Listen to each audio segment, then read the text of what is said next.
Hey, you. It's Rachel. Happy spring. What a wild time, I'd say. Which brings me to my topic on essentially something that I continue to really see as a theme for myself and everyone else that I'm working with right now, whether they're a client or someone who's thinking about coaching or a organization or company that wants to bring me in.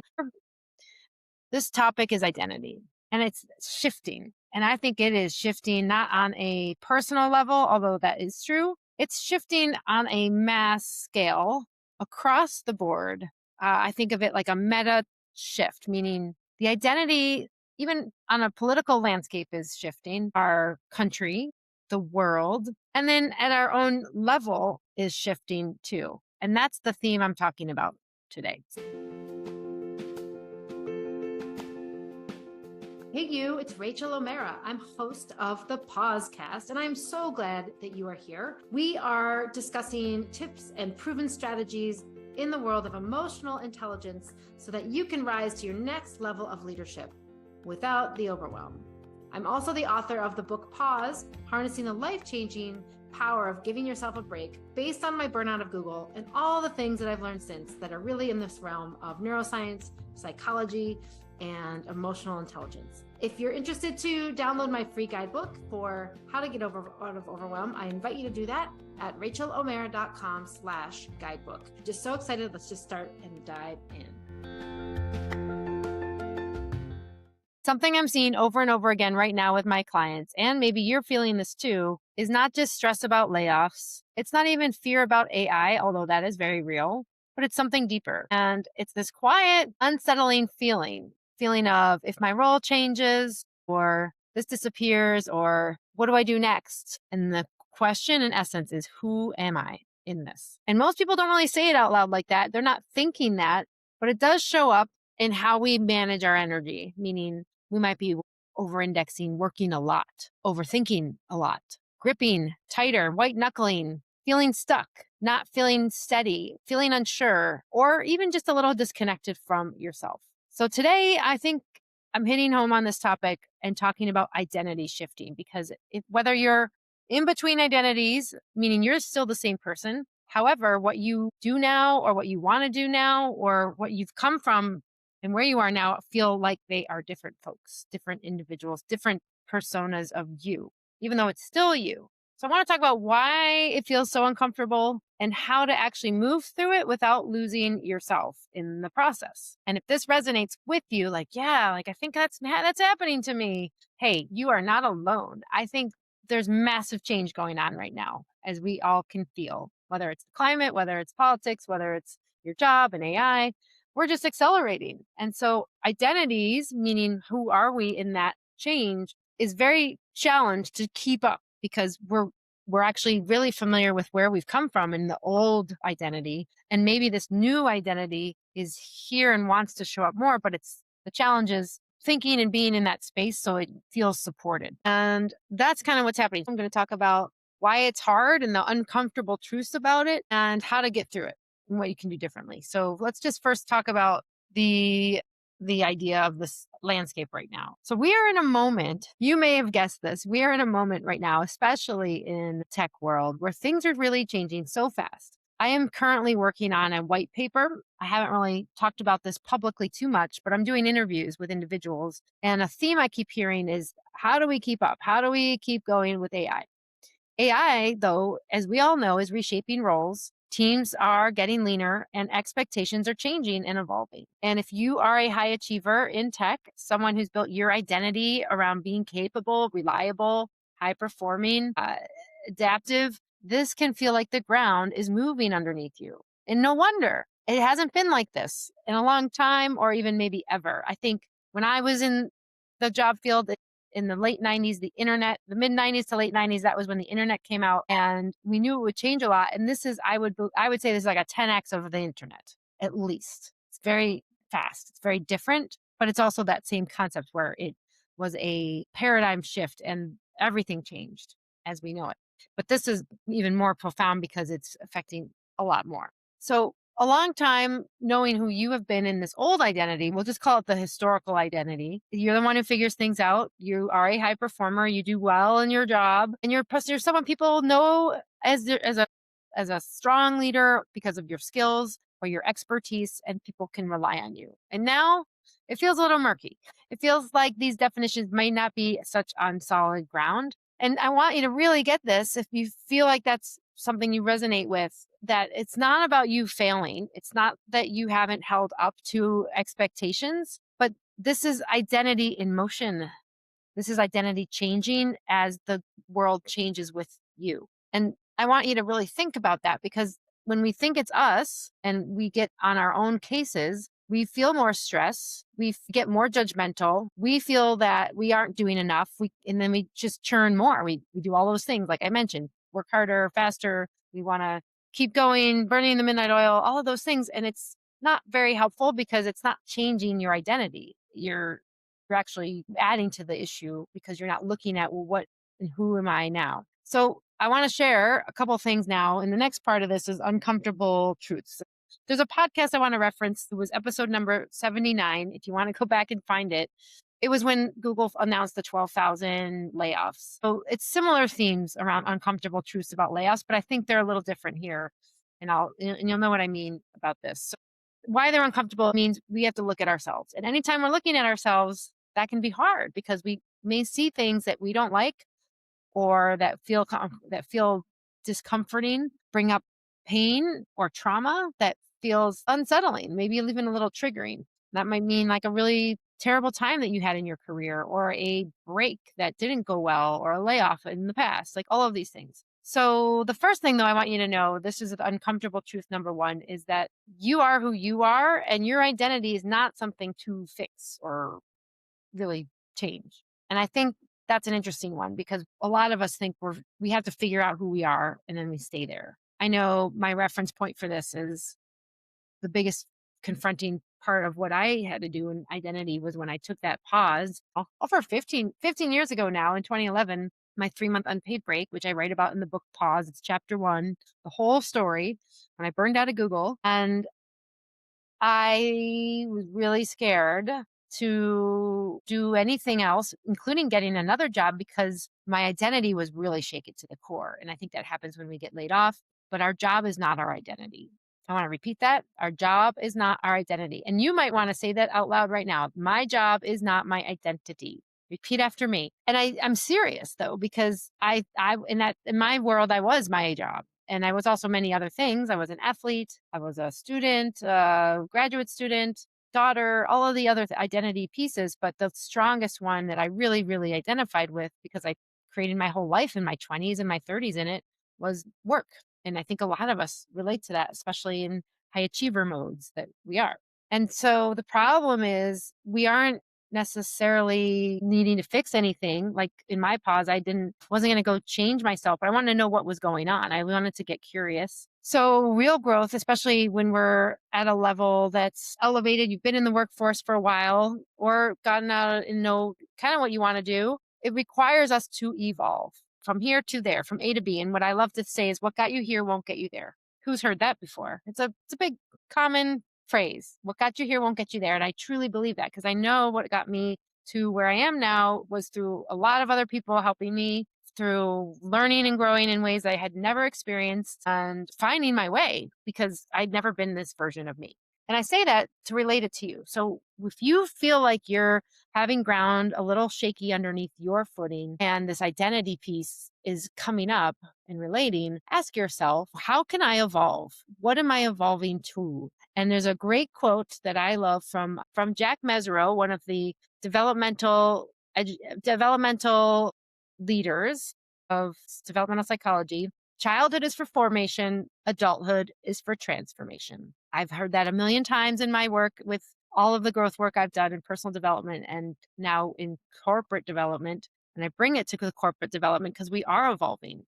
And this is simply you wanting and being in alignment when you get that gut check and you're like, but this isn't really what I want to do anymore. Cool. Like that means you're evolving. It's a good thing, but it can be very scary.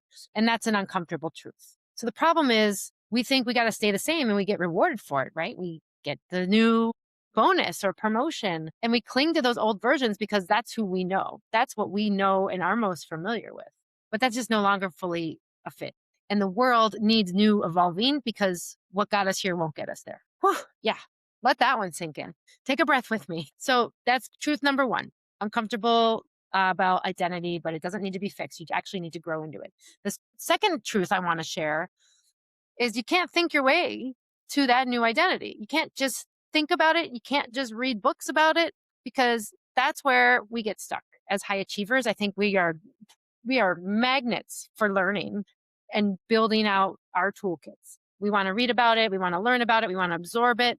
And it's one thing to do that. It's very good. That's how we got here. And we have to apply it in new ways, which means we got to get out of our own way, our own old habits, and move into this evolved space where we may not have done this before. Right. And that's crazy too. That's a little scary. And so here's what typically happens. And this is what I see a lot of my clients doing. Oh my God, I've had so many conversations, even in the last week, these poor, lovely people, and they're just trying to think their way through it. I'm like, hello, like, oh my goodness, please, please don't think your way through it. I can see you with the wheels turning, and it's enough to do that, and you have to do something else than just think about it. So a lot of times we analyze, we over index on the logic of it. We strategize. We think we got to solve and problem solve. And that's what, again, what we know. Our old identities, we're like pros at this usually.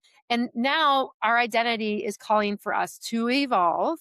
And identity shifts don't happen through more thinking, though, right? That's just this is part of our bodies. Like it's like a strip, like 2 inches big. It's our frontal lobe.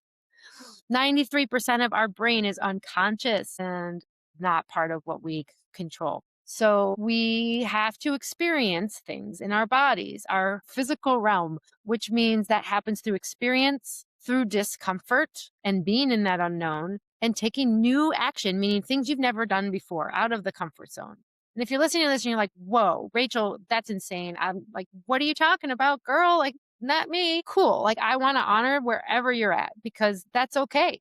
You don't have to make any choices right now. I want you to just listen and be aware because that's where everything starts. Just know that thinking won't get you through this. And if you've tried this, who can relate? So you think, you go through it, you're in this loop, and then the same pattern shows up.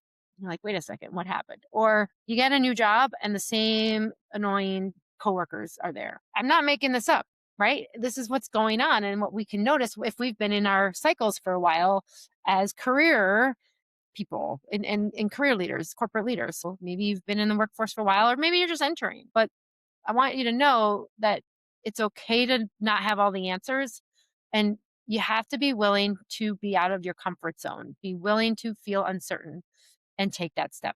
I recently heard Joe Dispenza, the unknown has never let me down. And how cool and exciting is that to think about? I love that for myself and all of you. When has the unknown ever let you down? Usually it's a time of change, of reflection. That's the pause, an intentional shift in behavior. It can really work to you, but it's very scary because it's new and it takes courage to stay there because we just want to revert to old ways. All right. So that's the second uncomfortable truth. You can't think your way through it. The first one is you don't have to fix yourself. It's literally more about accepting the new you version that's getting called to show up. And the third uncomfortable truth is where you're in that in between state. And this in between is where most people retreat, where we like give up or we go back to the old ways. There's a phase in identity shifting where you're no longer who you were because you know those things aren't necessarily what you want anymore, or you keep getting that feedback, whether it's things knocking on your door, like the 5 signs you know you need a pause. There's a challenge that keeps showing up. Maybe it's an injury, maybe it's a health issue, maybe it's an opportunity. It could be anything, but you're in this gray zone, which is the pause. So you're not who you were, but you're not fully who you're becoming yet, or who you want to be and show up as. And what does that feel like usually? My goodness, just thinking about it, I feel uneasy because there's usually some self doubt for sure. Right? Am I really doing this? This is insane, Rachel. Why would you want to do that? It's harder. It's crazy, whatever the words are that show up. There's a loss of confidence. So you doubt and don't think you're capable of it. And then you start questioning everything. Is this really going to happen? Am I serious? Like, I have a client right now I'm working with, enjoy working with him so much. And what I'm experiencing from the coaching end is I just see the two identities. I see how hard it is to get from where he was and to what he's doing now. And it's only because it's not comfortable. And the thought of actually looking for a role which would not be the things that are driving him crazy about the things that he used to do in sales and in business development. It's a struggle because that's what he knows and has had his whole life in. And yet he feels queasy thinking about those roles. Like he doesn't want to do those anymore. And yet he's not in the space where he's accepting what's new and what's possible. So he's in that gray zone. And that's where the doubt, the loss of confidence are. And you just think you're like nuts because you don't know why you feel so incompetent, but you don't want the old stuff and you're not yet in a place that feels really good and solid footing. So most people rush into this and escape. And I just want you to know if this is you and you're like my good dear client, my friend, you're okay and you're not alone. And that's the power of this pause or the inquiry that you're in. And it's actually where the most important insights come from, where the transformation happens. It's like the butterfly in the cocoon in the chrysalis where they've gone in and the caterpillar goes in and then they're there and like they probably aren't sure exactly what the heck they're doing, but they come out and they're this beautiful butterfly. I know that is used a lot as an example, but it's true. So now you know the truths and just take a moment. Let's reflect. Just take the breath with me. Which one of those really resonates the most for you? Maybe there's one like, yeah, like I just keep trying to fix things for me, or I just keep trying to solve it and read a book, not really working. And then, or is it that third one where you're in that in between zone and then you're just back and forth in this washing machine cycle, spin cycle of questioning everything and you feel stuck. All right, now what do we do? I think the strongest one I have is three, the one where you feel in between. Because I would just, I can share this from me as a coach. I have coaches, I have multiple coaches, and I continue to evolve. And I'm always like, what is going on? I'm not there yet. Why? I must be failing. How am I not doing this? Back and forth, back and forth. And that is an in between identity. And my coach continues to tell me I'm in between identities. And I have to remember that because it's really easy for me and all of us to feel critical or to think we're not as far along as we should be and all of those things. So I just really relate to these and just know that you're not alone because it's part of human evolving. And I think at this time right now, and if you're listening to this, you are evolving, your identities are shifting in a good way, but it feels really hard and awkward because it's just not what you've known the whole life that you've had. No wonder it's challenging. So what do we do? Well, if you're in this space and you know you're not alone, I've got a few ideas. So the first one is if you're at work, separate your role, the actual job that you do in your career, from your identity. They are separate. So take your hands and pretend you're prying apart two big halves like me. I'm just doing it in the video right now. Your job is something you do, it's not who you are. And remember, we practice saying this out loud. My job is something I do. It's not who you are. Someone told me this about the book. So when I wrote the book Pause, I got great advice from someone who said, the book isn't you, you made the book. I was like, yeah, that's so true. I'm not, this is the book. I'm not cause I learned that lesson. I differentiated from the world of Google when I took that pause and I realized I wasn't my job and I could do different things. I just had to show up and align with what I wanted next, which was aligned with my strengths and excited to do what I want to do and be fully present and engaged with it. It was really cool. But it takes a moment to find that, right? You don't think that, you experience it. So if you are shifting, know that your role is different than your core authentic self. I want to repeat that because it's important. Know that your role in your job is different than your authentic self. You can show up as your authentic self. You can be true to your highest vision of who you are at your job. That's your full self, your whole self. And yet you can take the job, put it on the shelf, and go do your weekend and maybe come back and do what you need to, but it's separate. Right. It's two things. And even if it's a big part of your life and you're a founder, you love what you do, you spend 100 hours a week doing it. Hopefully not. But if you do, it's a big part of your life. Just start asking yourself and being in the inquiry to get curious. That curiosity is your friend. What qualities do I bring regardless of what I'm doing? And I think about values a lot here. I do a lot of work with values with people too. What are my values that I would hold no matter what I did, whether I'm at home cooking dinner or at the office? I love, and one example that's coming to mind is I love creativity. I love creating. That could be a value you hold. And that's a quality that you bring, whether you're creating a menu for your dinner table or creating the project plan at work.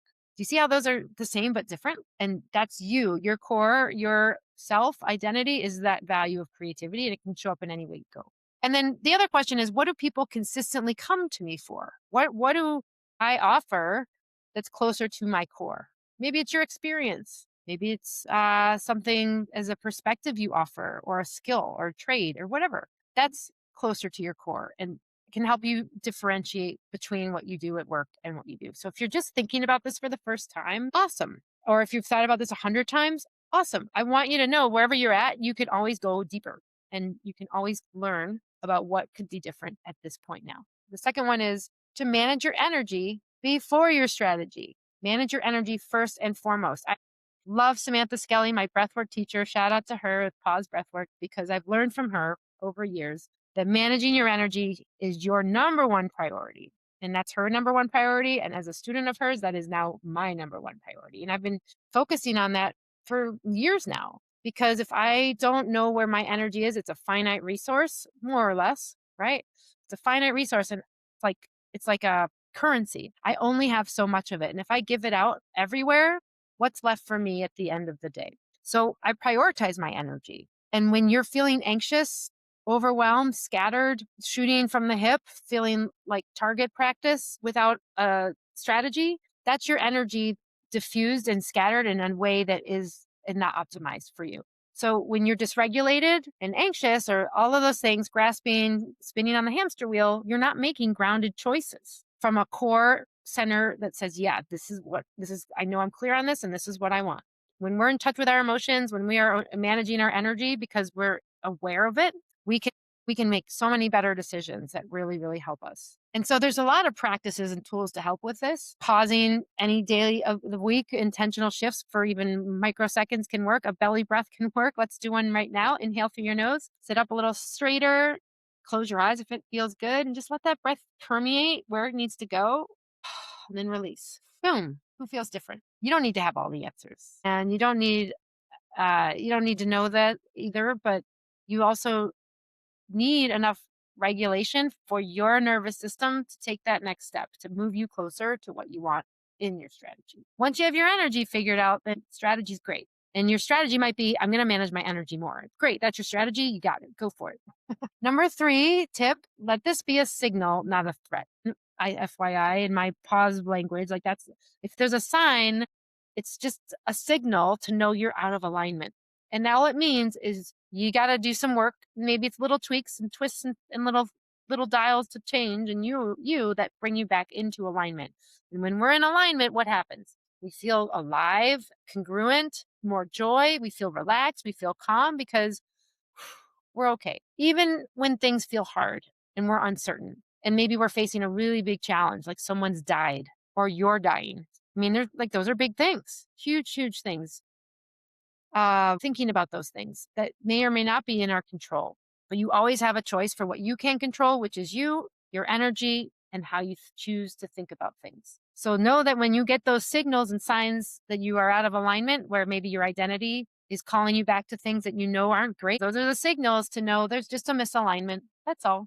There's no judgment there. And it's data. So you get to now choose what maybe is different. Bring your curiosity in. Well, what did I overlook there? What am I not taking into account? And when you do that, your next chapter, this version of you, you're becoming an identity, it will help you. It'll serve you because you're going to feel more in alignment. But you might have to look at those truths and uncover something that feels a little wobbly or uncomfortable because maybe it's a new level of truth and honesty that you haven't yet reached. And that's scary. But at the same time, it's really rewarding if you choose to go there, because what's on the other side of that identity that evolves, that you're becoming, feeling okay in your own skin, people being around you because you're present and feeling really good about what's going on with you. And it's not easy, and I'm not saying that, but it does make that change easier for you, and provides a roadmap. Oh boy, we just covered so much. And I wanted this to be a 15-minute podcast, and it is not. So in sum, I want to close. We've covered a lot, and I want you to walk away thinking about your identity, because if you are like me, and chances are, if you're listening to this, there's a lot of things resonating. Our world is calling for us to evolve, whether that means how we think and how we show up more in our truths, sharing our boundaries, saying what's working, what's not working for us, and also being in a space of curiosity and openness versus judgment and closed systems. Being open to what, this person's a human just like me. And what if I listened and just accepted them for who they are and got curious, as opposed to this person's views are not the same as mine, and therefore they are not liked by me, and I'm not going to listen. And that's an example a lot of families are going through, including mine. But I also know I choose to think about other things and not have to worry and discuss the things that might not be the same for me and others in the family, specifically parents. So closing, if you're feeling unsettled right now and this is resonating, maybe you're questioning your role, you're feeling that ground's slippery slope under you that doesn't feel as safe as it used to, maybe your direction or even yourself, you're not doing anything wrong at all. You're likely just in the middle of an identity shift. And instead of rushing in to fix it, what if you gave yourself permission to pause, to get curious, and to take that next step from a more grounded place? I promise you, if you even are in this area to think about it, I promise you there will be information there to learn, which you can then take and process and do something different, not just think it, but do something, which might be something you've never said before, sharing a concern you've never aired before, connecting in a way that hasn't happened, doing something that might feel really liberating and freeing for you, because that's where we're at. And we're feeling it at a cultural level and a global level. And we're also feeling it at the individual level. It trickles right down to us, because when we transform, the world transforms. And the old ways are no longer really effective, if you get what I mean. And you might understand that. Or if you don't, that's okay too. Maybe I'm just like talking some gibberish right now. It's all good. And if it does resonate with you in identity, I would love to know. You can message me, just find me on LinkedIn or message me in Spotify on this podcast. Just message me identity and I'll share a few tools to support you, because I've got them and no one can do it alone. It's actually really challenging. And we just keep going back to our old ways because that's what we know. And if you're navigating this in real time or want deeper support, that's exactly the work I do with my program, the Confident Tech Exec Mastermind. That's exactly what I do for clients and companies. So thank you very much. I'm so grateful to be with you, to keep on pausing. Much love.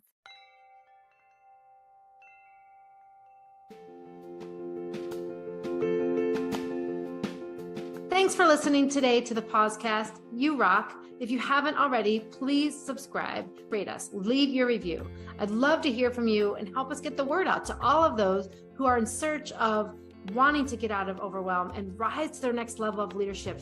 If you think that you might benefit from these tools or know anyone else who would, just invite them to join us. Pausecast.